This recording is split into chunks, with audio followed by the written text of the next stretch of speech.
Hello, class. My name is Dominique Wiley, and this is my presentation on the Civil War in China. Even though the Civil War happened many years ago, it does have an impact on the world today, and is a great representation of the course material for Module 4. Before I get to how the Civil War is a good representation of the course material, I did want to get a summary in the background of the Civil War in China. The Civil War in China lasted a long time, actually from 1927 to 1950. Now, the Civil War in China was interrupted in 1936 when Japan invaded China, and then it started back up in 1945.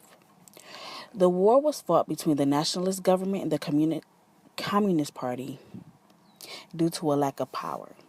In 1911, there was a vacuum of power in China due to the Qing dynasty collapsing. The Communist Party and the Nationalist Party did try to work together, but it only led to internal rivalry between the two parties.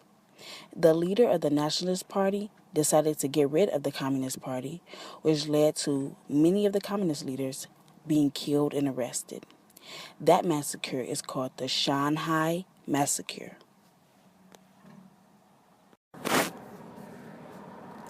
The actions of the Communist Party in what was to become known as the Long March began to develop into guerrilla tactics. As they retreated further and further into the mountains, they increased their support, setting up camps as they went and recruiting more fighters among the peasants. The vast majority of the population of China were rural workers, so the Communist Party already had the potential for advantage of numbers in an army that knew the territory well. The Nationalist Party was strong and had numerable forces, but they were unable to defeat their rivals. The Nationalist Party tactics were not as strategized or organized as the Communists, and the Communists allowed the Nationalists to enter their territory and began to round up the Communist members before attacking the split army, effectively fighting several small forces rather than one large force. The Nationalists were not as knowledgeable about the landscape, and so they were at a disadvantage in terms of organizing when and where to strike, whereas the Communists could make plans and place certain group of fighters in certain places to have the most effective outcome. The Communist Party believed that knowing that the terrain and the support that the Communist Party had were their central success. Speaking of the Nationalist Party, failed because such guerrilla warfare required not only a thorough knowledge of the terrain of the battlefield, but also the support of the common people.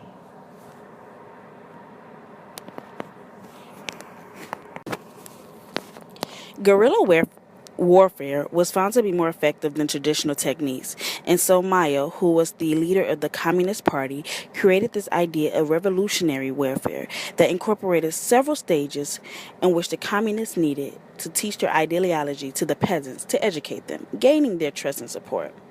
Now, the map on the left shows territorial possessions during the last phase of the Chinese Civil War. The United States gave the nationalists massive economic loans, but since the communists won this war, it affected the U.S. and China's relationship to this day. There was actually no peace treaty ever signed that officially ended the Chinese Civil War. So as of today, if they wanted to, they can still go back to war. Today, there are actually tensions about Taiwan's political status. The People Republic of China claims that Taiwan is part of their territory and still threatens the Republic of China with military action if the Republic of China declares its independence.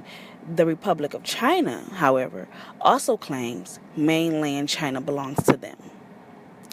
Now, this is very significant when it comes to the territory today in China.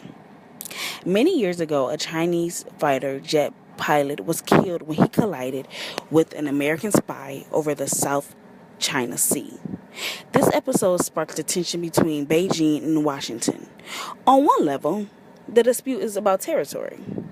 Beijing insists that nearly the entire sea, from its islands, reefs, and submerged rocks to its fish, underwater energy reserves, historically belongs to China.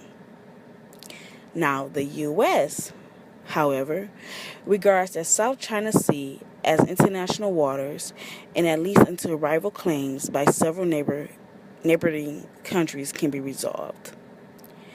The United States believe that this part of China belongs to them.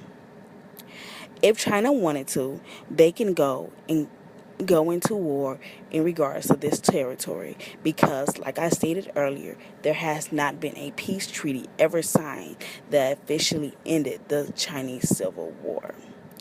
The picture to the right shows the Chinese soldiers protecting what they believe is their territory. And China will go through whatever measures that they have to get what is theirs. That's why the Chinese Civil War was very significant. Of course, the United States Army is much larger than China's army, but they will still go to war to prove that this is their territory.